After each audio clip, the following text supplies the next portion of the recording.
Rebecca is a TV producer who has worked across the industry on a variety of different shows and genres.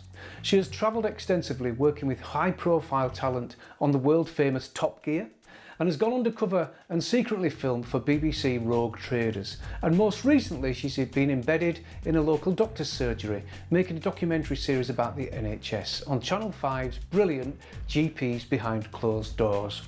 Now, this series filmed in Bradford for over 100 days throughout 2018 and 2019. And after close to a decade of working in TV production, Rebecca has an abundance of experience in understanding what it takes to make great television and how to navigate the industry and what to do if you're considering pursuing a TV career.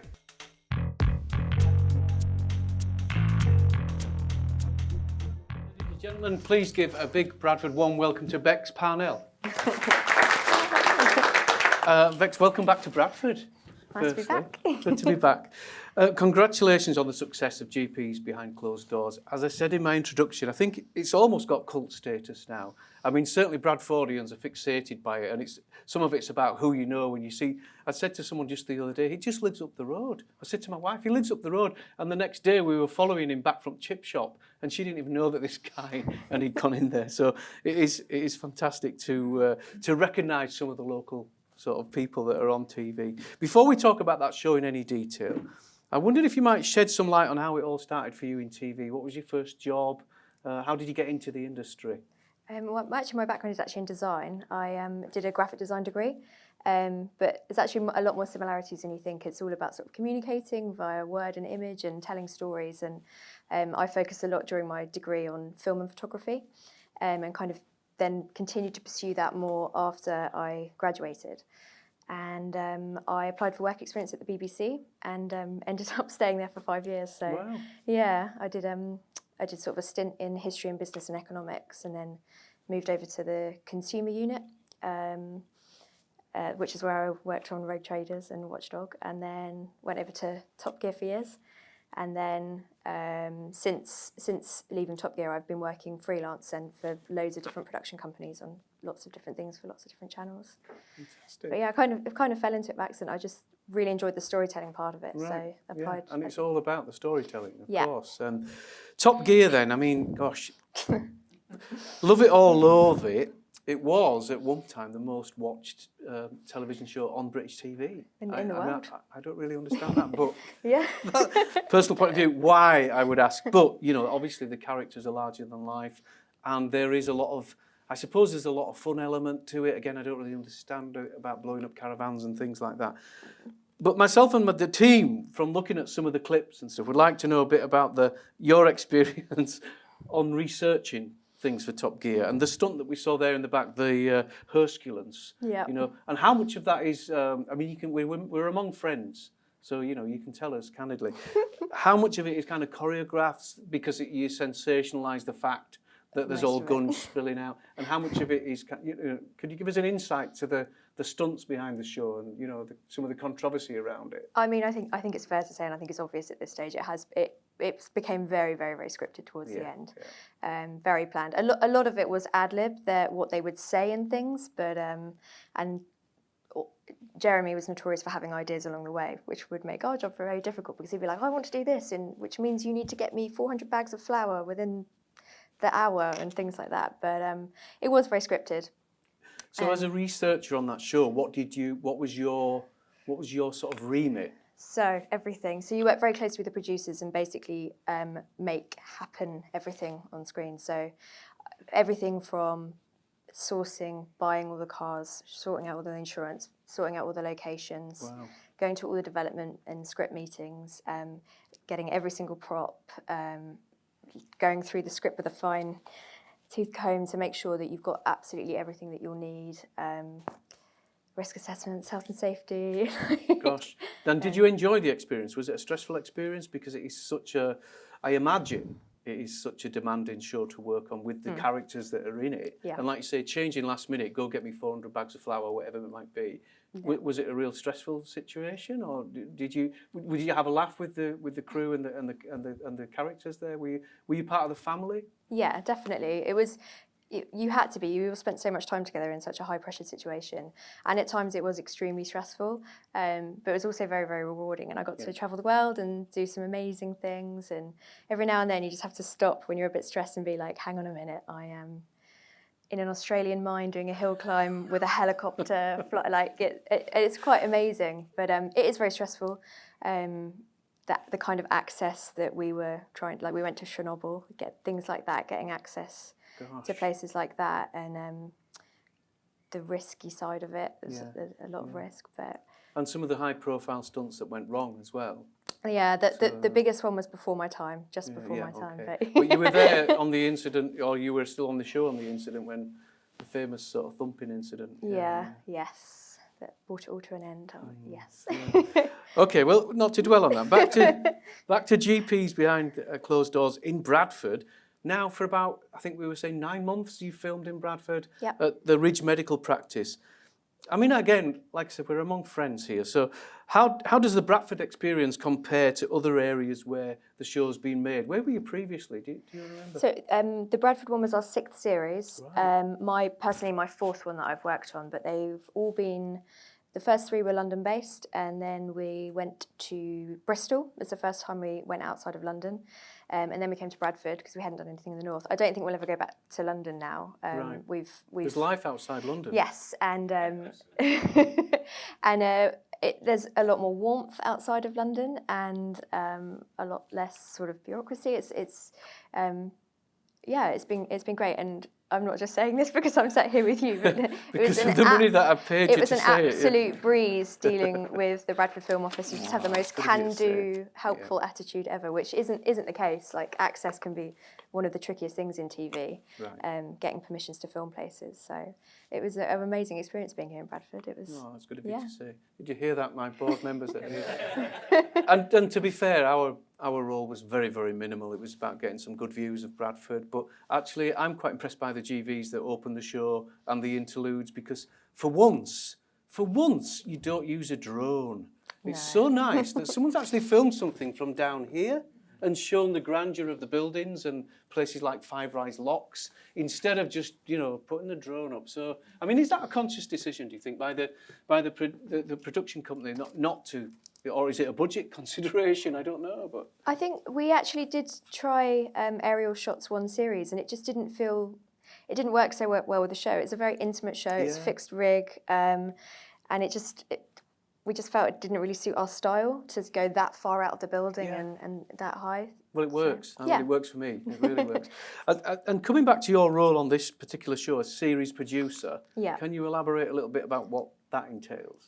Everything. So basically the show is just mine. I have to just make it happen. Wow, really? So I spend the entire time down on... There's the execs back in the office, and they are across all of the edit and the office side of things and the production management. But I'm on location throughout the whole series and deal with all the team there, all of the surgery staff. Which can be very, very demanding because it's quite invasive what we're doing. Yeah. We're there for a long time. It's very, very privileged access. We're often filming really, really sensitive things. Yeah. Patients often aren't very keen on us being there and don't agree with it. Okay. So it can be quite challenging, but it's really rewarding show to work on. And we've had hundreds and hundreds of letters over the years about how some of the content has really helped them, and it's been really educational. So it's quite addictive, I've got to say. I mean, I watch it. My wife works for the NHS, so she's got invested. She watched the previous series. I sort of came into it when it came to Bradford, but it is quite addictive to watch. And there was a time when it dropped from being on for an hour. It's on Channel 5, by the way. If you haven't seen it, you really need to see it. It dropped from being an hour to half an hour, and that soon came back to an hour. Was that due to public protests? Yeah, it was just a little experiment that the channel were like, we're gonna make a few of the. Can you make a few of them into just half an hour? But it just it's not long enough. Didn't work. No. I mean, again, the chase for me is on too long. When that's on in our house, it's an hour of quiz, and it's too much for my brain to take in. But GPs, because the stories are so personal. Yeah. And again, the question is, how do you get permission for people to? If the remote cameras and everything else, so it does feel quite private. They're still in a closed room with a doctor. Yeah. But I mean, do you meet much resistance from people saying, "No way, am I going to be Definitely, on camera?" yeah. But it's also the flip side is amazing what people say yes to. So we have a team based in the waiting room throughout the whole duration of the filming, and they approach every single patient that comes through the door first and foremost to make them aware that it is happening and to reassure them if they see cameras everywhere. And then explain the process and see if they want to take part. It's very, very much an opt-in process, and legally we can't film anyone within a consultation without their prior written consent anyhow. So there's a very stringent consent process, and there's also a second round of consent that we perform later on if should they make it into the show to make sure they're still happy. So that was in my next question about someone who's actually being filmed Yeah. and on the day think, yeah, that's all right, and then go home and their husband or their wife says, what have you done? Yeah. You're going to be on camera. Exactly. Yeah, lots of reasons. People's circumstances change, Yeah. or you know, a bit of hindsight. They're just like, oh, actually, it's probably not a good idea for me to go on TV. And also, we've got a duty of care. So, what crops up a lot is with the type of shows we're making is safeguarding and vulnerability and capacity and all that sort of thing. So, it's a very, very, very long consent process. Right. But yeah, worth it. Certainly is. And, you know, there's some celebrities that have come out of it. So I think the doctors that are involved, Dr. Khan in particular, you know, he's kind of like a household name on social media. I think he's got his own TV show now, Yeah, hasn't he? he's doing loads. He's forever on BBC Breakfast and Look North. Yeah. So yeah. And he is so good with the patients. He's amazing. His kind of bedside manner, whatever you call it, in the waiting room, in the consulting room, he's fantastic. And should I say Professor Khan, as he likes to be known now. Does this work well? I think I know the answer to this. Does it work well for the show when one of the participants kind of becomes, you know, so big on social media, or can it be counterproductive? Do you think? Does he take a life of his own almost, Dr. Khan? He does, but we're quite happy for that. I think it's really lovely, and we're trying to really celebrate what the GPs do. Yeah. So if they do become sort of stars off the back of it and garner more interest, then that's all good for us because we're trying to. There's the massive crisis with GP recruitment and the numbers and things. And they deal with 90% of the workload or 10% of the budget. So for us, any sort of promotion about GPs and the work they do is good promotion. So. Yeah. And that was kind of leads on to my next question about attitudes towards the challenges that the NHS faces, and we hear about it all the time in the news and stuff. But do you think a programme like this kind of you know, the general public are more sympathetic towards the NHS or understand sort of medical problems a lot more? I know I've been educated so much by even some of the minor operations that take place, and I really do have to protest against the ingrowing toenail being removed with at 8 o'clock. So sometimes I'm having my tea. We can't watch it while we're having his tea. I mean, do you find that the feedback from members of the public is that they're really getting a bit of an education here about the definitely. NHS? Like I said, we get so many letters, hundreds and hundreds of letters actually, and we get a lot of people getting in touch with us who want to thank the doctors and get in touch with the doctors. So very educational. Yeah. And so I suppose, and we touched on this when we met previously, but I think for our audience, it's a very different kind of show to something like Top Gear because it's medical. And this is medical professionals. Yeah. So what about the edit then? So it's not TV people making all the decisions, is it? Or no. So do you have to have a medical professional in the edit? So every single episode goes through 2 factual accuracy viewings with all of the clinicians, all of the staff actually. The first one just goes to clinicians because it's the first stage of the edit is just what we call a rough cut, and at that stage it's just the consultations back to back. We will have cut them down to sort of 3 to 6 minutes each one. Sometimes a consultation can go on for half an hour. So we need to, audiences are aware that it's a snippet, but it still needs to make sense and be factually accurate, and for us to not undermine their professionalism in any way. And you know, we've had doctors of 40 plus years experience who've got something wrong, like they just something comes in and it's not really their area of specialism, or they're just having an off day. So we show that to them. They feed back. We either reversion and see if we can make it work. If not, we replace it with another consultation. So it's very much a collaboration. We're not medically trained. It has to be. Yeah, exactly. And that, I suppose that's what makes it so different to lots of other programs. That there could be a legal challenge if somebody followed that advice, and in the edit you'd not quite put the bit at the end that you're only supposed to take 1 a day, you know. Exactly. Yeah, yeah.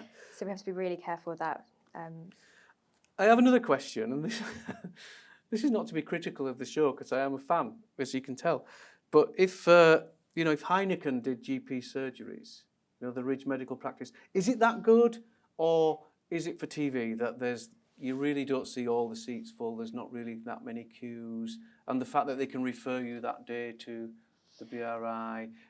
Is there a slant that it's a positive type? I know it is GPs behind closed doors, so you're focusing on what happens in the consultation room rather than the waiting room. Although the clips of the staff, reception staff, are so funny and they're brilliant, and the staff have obviously love their jobs. Yeah. But is there a kind of like is this the the utopia of GP surgeries? They genuinely are a very, very impressive GP surgery, and our aim is to celebrate what they do.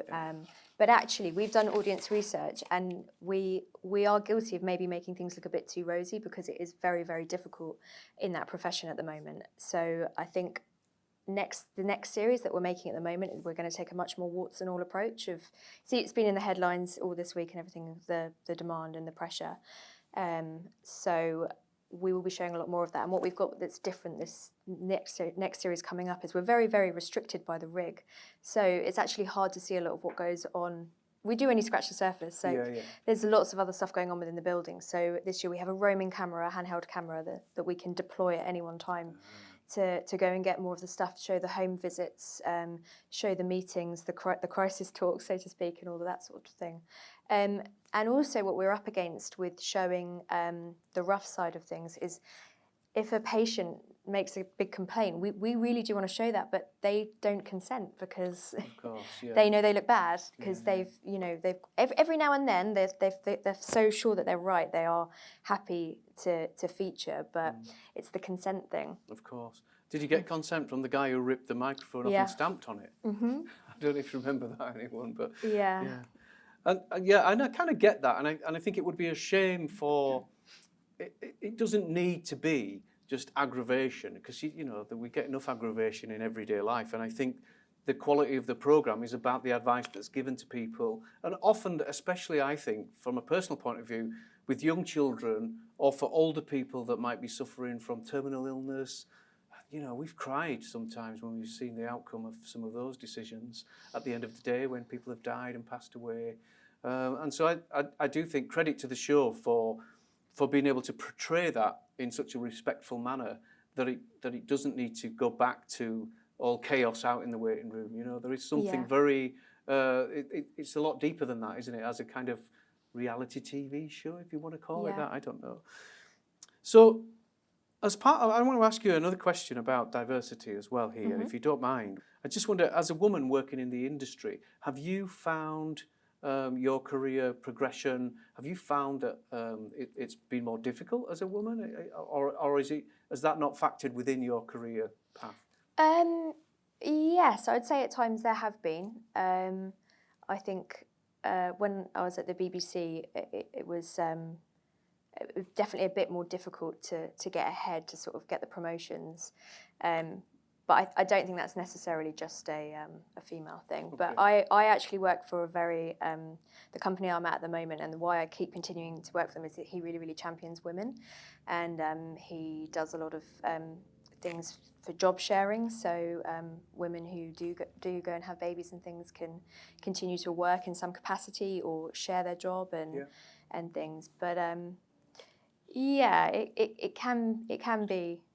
And that's a bit more difficult. Knickerbocker Glory TV. We should give them a name check, because you were saying to me they're so wonderful to work for. They are. I know you're freelance, but you've done quite a lot with Knickerbocker. I mainly just work for them at this stage. Right. Okay.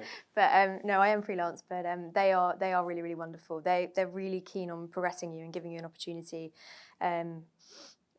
I think certain companies, if I'd stayed at, I definitely wouldn't be at this stage now, but they were really keen to promote you and to give you opportunity and to see you grow and things, so that's great. And Channel 5, before I open up to questions from the audience, because Channel 5's kind of blossomed and come into its own probably over the last 2 years, I would say, but it really has, and I feel that it's much more kind of a serious contender in terms of creating new and challenging content.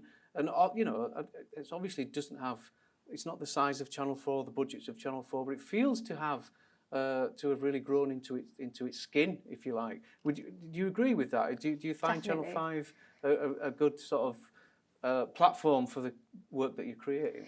Yeah, they won Broadcast Awards Channel of the Year last year, and some of the content that they are doing at the moment is incredible. There's another medical show that's on after hours, actually, made by a different company, but called Critical Condition, which I just think is just incredibly well done. And the access is amazing. And of course, there's another show as well that's been on that's amazing with Michael Palin. But yeah, they're really, really supportive of factual, and they are really they're willing to take risks, and they kind of give you a lot of creative freedom.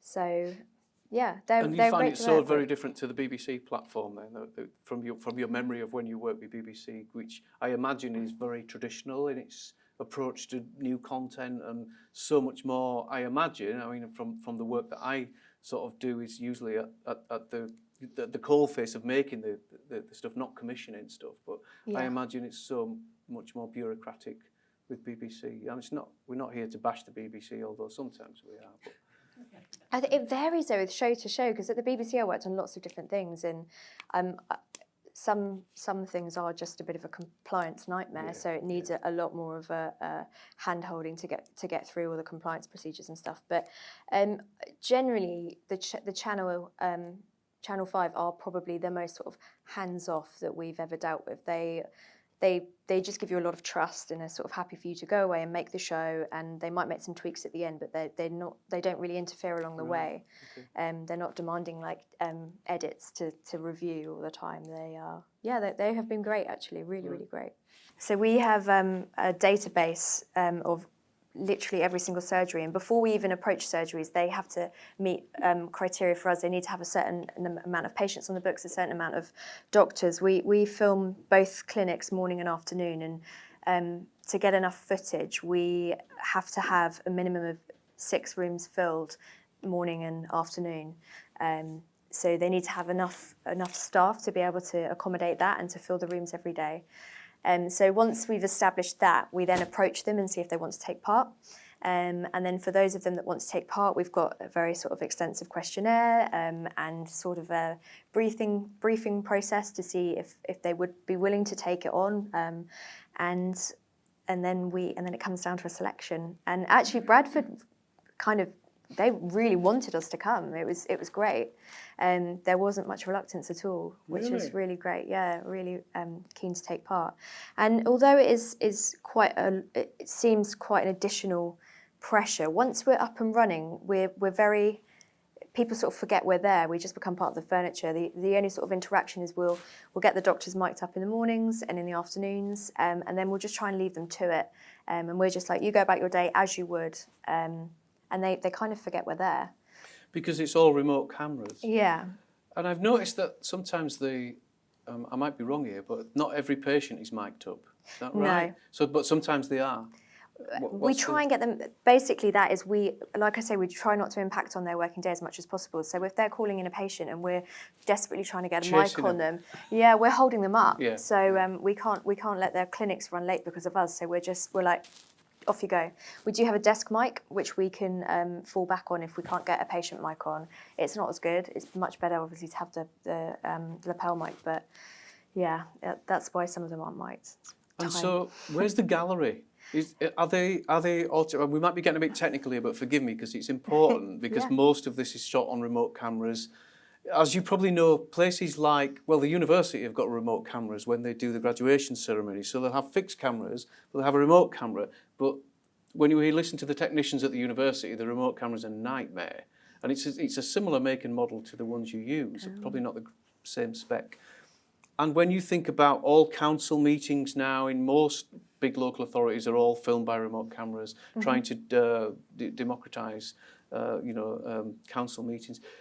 Is the technology a key factor? And where's the gallery? Is someone always overlooking that? Is the gallery on site? Is it back in London? Yeah, the gallery's on site. It's in one of the rooms, and there are 9 people in the gallery all day, every day. Really? Yep. So we've got the camera operator, he remotely operates all, at this current surgery we've got 44 cameras. We can only stream 36 at any one time, so that means have 36 in operation. Gosh. But despite having all those cameras, we actually only have the ability to record on 4 at any one time. So we can only cover 4. So say we had 3 rooms with consultations happening in, we'd have to sacrifice at least one of those rooms. Who decides that on the day? You decide that? Yeah. So I'll be like, It's real responsibility. So you're like diving between all the mics, trying to listen in and find out what's sort of the more interesting story. Perhaps, you know, something's very emotive or very educational. You would go with that over someone's just popped in for a repeat prescription. Yeah. So it can be quite pressured, and sometimes imagine. you make a massive mistake and you drop the wrong story, and you listen back in and it's got really interesting. But yeah, in the gallery we've got the camera operator. So all the screens, we've got all 36 cameras up, have their own TV screen, and they're constantly being fed up to the gallery. And the guy just selects the camera number and operates it like that. It's like he's on a computer game. Yeah. And the director brings up the streams. He's got a massive panel with all the camera numbers on for all the streams, and he's shouting at the cameraman, camera 4, turn to the left, camera 5, pan up. Like, so it's very dynamic and loud in there. Then you've got the producer who's, we document every single minute of filming. Right. And there's 2 people in the gallery dedicated to that. So That's quite a big deal, really, isn't it? yeah. A big production because I imagined, probably naively imagined, that the remote cameras were in, and that yes, you might have front of house miking people up and everything else, but yes, there would have to be some monitoring of it. But it was probably one person that was just, you know. But then when you look at the size of the practice, it's massive, isn't it? Yeah. 23,000 patients, 9 consulting rooms or something. 6 consultation rooms. And then they've got the minor surgery room. Yep. Again, which, you know. My favourite. Or the toenails, and then the lumps that are removed from people's heads. Yeah, it's permanently manned because we have to get all the shots as well. So the director will be like, "It's an issue with his knee. Get a shot of the knee. He's tapping his fingers. Get the fingers. He's about to write the script. He's printing out the script printer." So he's like whizzing the cameras all over. And then we've got a comms person who's constantly in communication with the team on the floor in the waiting room. Right. So we know where we can film and who's consenting and who's not, and where to go next. Yeah, so it's a much bigger production than I'd yeah. imagined from watching it. It looks very well done, but I thought a lot of that was down to the technology. Didn't realise about the human input, really. Yeah, we've got a sound guy, engineer, an ingest operator. Yeah, it's quite the operation. There's for the whole duration of the filming, there is 14 of us on location for the entire time. And where do you stay? Are you staying in Bradford? Well, I was actually living in Leeds, Okay. and we couldn't find. We couldn't. We genuinely couldn't. You're doing so well, but we genuinely couldn't find a flat in time. Well, in future, if you Yeah. come back to the film office, we'll find you a flat. There's an element of there's some effect that comes in before the break of each one that I really like. So there'll be some, and again, this is all in how it's captured, isn't it? Someone will make a statement where the doctor will probably say, "We're going to have to refer you straight away. This is serious," and the patient will go. And there's kind of almost a slow-mo, but it's not slow-mo, but there's a reaction there and it's so well captured. It is so well captured. We're constantly looking for those moments. It is and just the we log facial them. reaction of, "Oh, I didn't expect that," or "I'm shocked." But it kind of absorbs into slow-mo. The logo comes up, and then we cut to the ads. But I love that about it. That there's I don't know if anyone else has noticed, but and each time you cut to the ads, that happens. And whether it's someone laughing, and again, I mean, I must point out those moments in between. So there's all the seriousness, and it is seriousness around, you know, cancer, around disease, around young people having breathing problems, everything else that goes with it. Interspersed is the doctors or the staff just having a bit of a laugh and just being sort of human beings, really. And that, again, was that always there? Because I haven't followed the series from the beginning. I picked it up when it came to Bradford. Has that developed throughout the series, that you're going to show that these people are at the front line of healthcare, they've got an amazing challenge, but actually they need time to just step back and have a laugh about the spider that they were capturing. Exactly. Yeah. You need light and shade, otherwise it can be too heavy. Yeah. And I think initially the show was quite heavy, so they interjected a lot more of our fun montages we'll do, sort of everyone coughing and that sort of thing. Which you don't get in 24 hours in A&E. No. It's I've just, worked on that as well. have you? Yeah, I mean, police that custody. again is another. Well, 24 hours in A&E, but ambulance. What's your emergency? Oh, I can't watch it because my heart's in my mouth all the time. So, whereas with GPs, there is often more than often, a positive resolution. It's very rare, isn't it? At the end, when you show the sort of clips of what happened to people, it's very rare that there's a fatality, and obviously fatality is part of life. But I think that with other reality shows around health, that there is that anxiety that I feel building up that, oh God, this is just going to end so wrong. And I kind of don't get that with GPs. And those light interludes in between the seriousness is brilliant. It's a really good model. I think that's the nature of primary care, is it rarely is that urgent. It's sort of chronic conditions, long term, or the smaller things. It was definitely a very different feel on 24 Hours in A&E because it's very urgent and immediate and things. It's a different pace in a GP surgery. Yeah. So I feel like we needed to reflect that pace with a bit of humour and things because it doesn't have as serious an urgency as like A&E. And we talked about that when we met before, about the music choices as well, the classical music interludes sometimes that is so juxtaposed against some of the imagery that you're seeing, and then you get this lovely bit of Vivaldi coming in between, and there's the fish tank, and it sort of breaks up the fact that a lot of people have got a lot of health problems. So people watching this programme will probably be, I would hope they'd be pleasantly surprised about the diversity in Bradford, the fact that people are so friendly, they're warm. And that's not just me saying that as a Bradfordian, is it? Not at all. It's not. I mean, it's true. We've reflected, and this is going out right across the UK. That's what we've got to remember. It's not on Yorkshire television, it's going out across the UK. So, well, congratulations and well done. I think what you're doing is fantastic. I'm so pleased that you agreed to be part of our sort of Screen Talk series and panel discussion. And good luck with everything that you do in the future. Keep in touch. Come back to Bradford. You're welcome at any time. Ladies and gentlemen, please, we give a big hand to Rebecca. Parnell.